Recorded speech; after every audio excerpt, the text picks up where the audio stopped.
Bom, a energia, ela é um pouco diferente do que a gente estudou de força e velocidade, né? Lembrando que força é massa vezes aceleração e os conceitos de cinemática de velocidade. Velocidade é distância pelo tempo, ΔS sobre ΔT, e aceleração é ΔV sobre ΔT, que é a variação da velocidade pela variação do tempo. No caso de energia, primeiro que ela é dada em joules, para ser mais preciso, né? Representado sempre pela letra J maiúscula. A energia ela pode estar de inúmeras formas, mas a principal energia que a gente estuda, né, são as energias cinética, que é a de movimento, tá? E a energia potencial. Energia cinética é aquela do movimento, onde eu realizo um movimento. E a energia potencial é aquela em que eu trabalho com a minha altura. A expressão, quanto maior a altura, maior o tombo, ela é válida para a física. Então, quando você vai para uma montanha-russa, por exemplo, começa sempre na parte mais alta. Então, a montanha mais alta inicial é sempre a mais alta na montanha-russa. Por quê? Porque ela vai te dar o que a gente pode chamar de impulso. Esse impulso permite que você consiga, ao longo do tempo, dissipar essa sua energia. Então, ao dissipar essa sua energia, você gera velocidade. Um dos fatores que interferem na energia é o atrito, tá? Então, quando você pegar um exercício em que ele falar sobre energia cinética, a fórmula de energia cinética é bem simples. É a massa vezes a velocidade ao quadrado dividido por 2, tá? Enquanto a energia potencial é a massa vezes a altura em que eu estou, vezes a minha aceleração da gravidade. Então, só lembrando que dependendo da sua região, ou seja, do planeta em que você está, e ele pode trabalhar com essa ideia, a nossa gravidade é 10 metros por segundo ao quadrado. Então, a nossa energia ela é fundamental.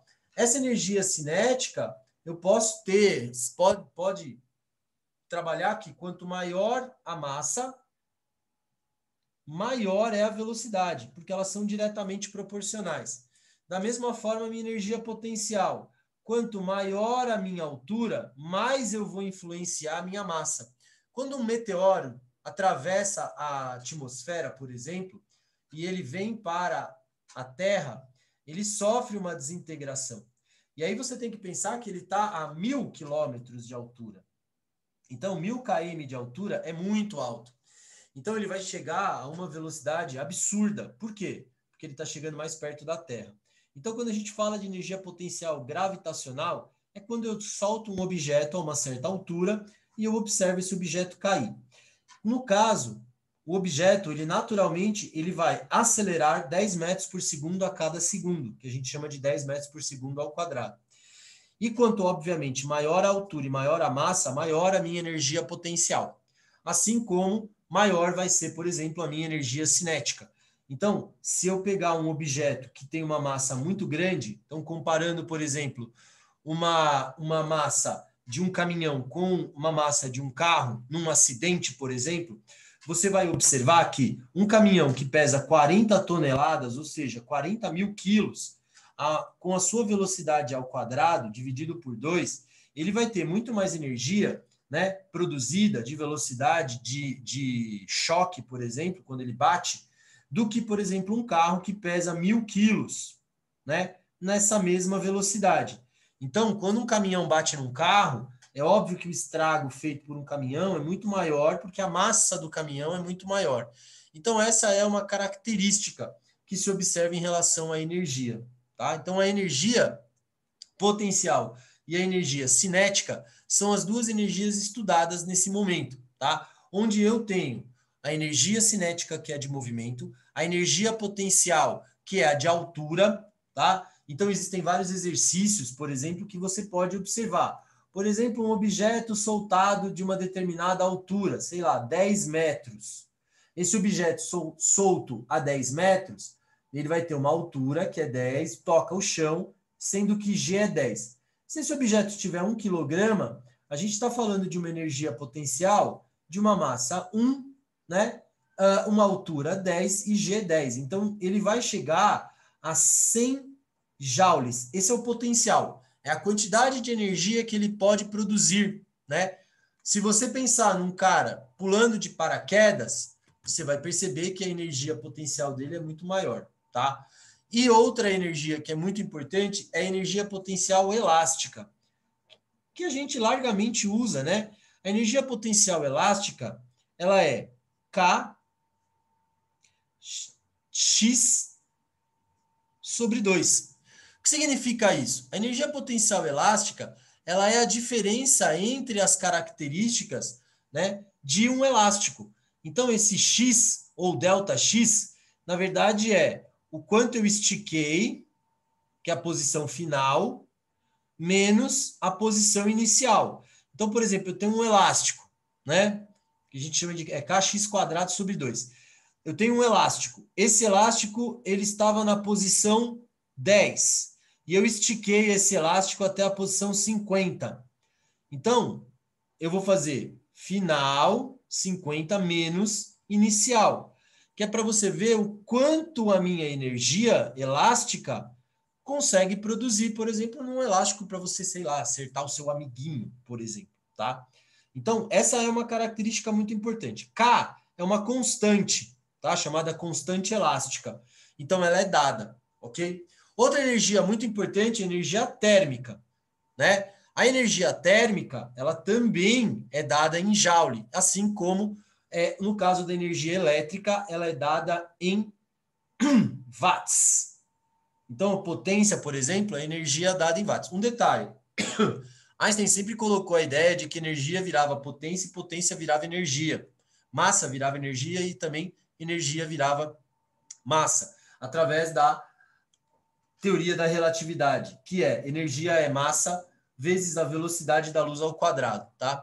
Outra energia importante é a energia química, a energia nuclear, né? Energia nuclear ela é usada para produzir energia elétrica, né? Então é extremamente importante. Agora é óbvio que a energia ela é fundamental hoje.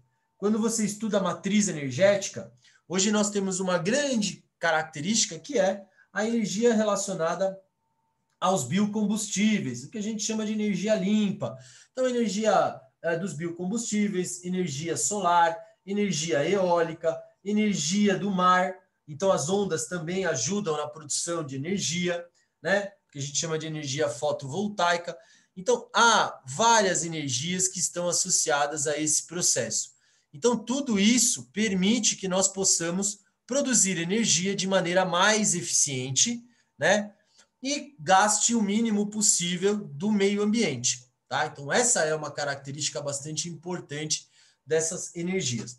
Como eu disse, a fonte renovável, ou seja, aquela em que eu consigo produzir nova energia num curto espaço de tempo, como, por exemplo, biocombustíveis, energia eólica, energia do vento, essas são chamadas fontes renováveis. E as não renováveis, a principal é petróleo, porque você retira do solo, e a energia nuclear, né, que forma o lixo energético, né, um lixo nuclear que é muito perigoso.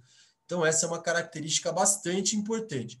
No caso dos países, a matriz energética, principalmente dos países desenvolvidos, ainda é petróleo e energia nuclear e carvão, né? Nós já temos uma matriz mais limpa, mas ainda dependemos muito do petróleo, principalmente do petróleo que vem de fora.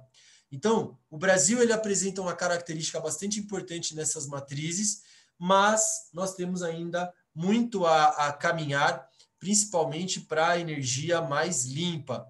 Na verdade, a ideia do Brasil é literalmente zerar, né, o uso de combustíveis fósseis até 2050. Obviamente que isso não vai acontecer, né?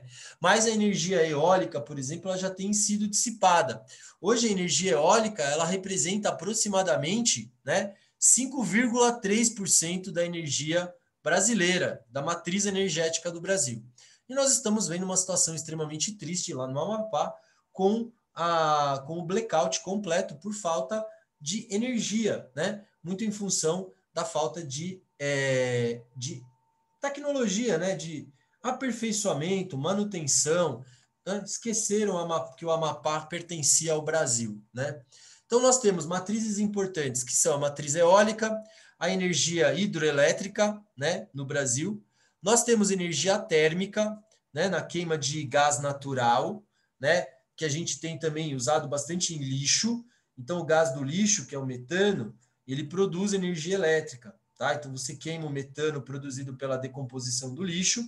Isso permite um aproveitamento melhor em relação a essas características, né? Nós temos também em algumas áreas a energia das marés. Então, o fato da onda subir e descer faz com que haja a produção de energia. Ainda está em fase de testes, né, no Brasil, mas em alguns países, principalmente países frios, né, como Islândia, etc., eles já estão usando essas coisas. Noruega, né, Alasca, lá tem muita onda, né, então tem muita ondulação, tem muito sobe e desce de maré, né, e isso é uma ótima fonte para a produção de energia limpa, né, então tem um grande potencial. Nós temos um litoral aí de 8.000 km, né, 8.000 quilômetros. Então, isso ajudaria bastante nessa característica. Óbvio que a gente precisa evoluir como país, né? Então, nós precisamos ainda reduzir bastante o uso de combustíveis fósseis. O ideal é que a gasolina seja substituída futuramente pelo biodiesel, tá? O biodiesel é um dos principais aí produzidos aqui no Brasil, principalmente a partir da soja, né, e do milho, né? Aquele óleo que você usa na sua casa, por exemplo, esse óleo pode ser transformado em biodiesel. Então, não jogue, né, não jogue óleo na pia, exatamente porque esse óleo pode ser recolhido hoje e as indústrias fazem a transformação do óleo, né, de casa em biodiesel, que é usado em combustíveis, né, que é usado para substituir parte do diesel dos caminhões. Então, essa é uma característica bastante importante. Além disso, nós temos a ideia de trabalho e energia. Trabalho é a força que você aplica, trabalho representado por um símbolo, é a força vezes o deslocamento. Então, por exemplo, se eu apliquei 10 newtons de força por um deslocamento de 50 metros, eu vou ter um trabalho de 500 joules. Tá? Então, trabalho e energia, eles são da mesma forma. Tá? E por que a gente dá em joule? Porque força, né? Ela é dada em newton. Newton por metro é joule, tá? Então essa é a característica do trabalho. Então quando for estudar o trabalho, né, observando na apostila, quando for estudar o trabalho, você consegue observar de maneira mais eficiente. Além disso, a potência. Quando você pensa em carro, chuveiro elétrico, a potência é o trabalho pelo tempo, tá? Então, pela quantidade. Então, e ela é dada, a potência é dada em watts, ok? Então, se eu chegar e falar, eu tenho um chuveiro de potência 1.000 watts, então você já sabe que é o quanto ele fornece de energia por tempo. Isso é potência. Então, se o carro é extremamente potente, ele vai produzir muita energia num curto espaço de tempo, que é quando você fala que um carro é altamente potente, quando, por exemplo, ele faz de 0 a 100 em 4 segundos, por exemplo, que é o carro mais rápido hoje, né, que é a Lamborghini, faz em 3,9 segundos. Ela chega de 0 a 100 km por hora em apenas 3,9 segundos. É um carro extremamente rápido. Então, é extremamente importante que vocês lembrem, né, da produção de energia. É o que mais cai em prova, principalmente prova de vestibulinho. Isso é muito comum cair em prova de vestibulinho. Ok? Tranquilo? Suave, né?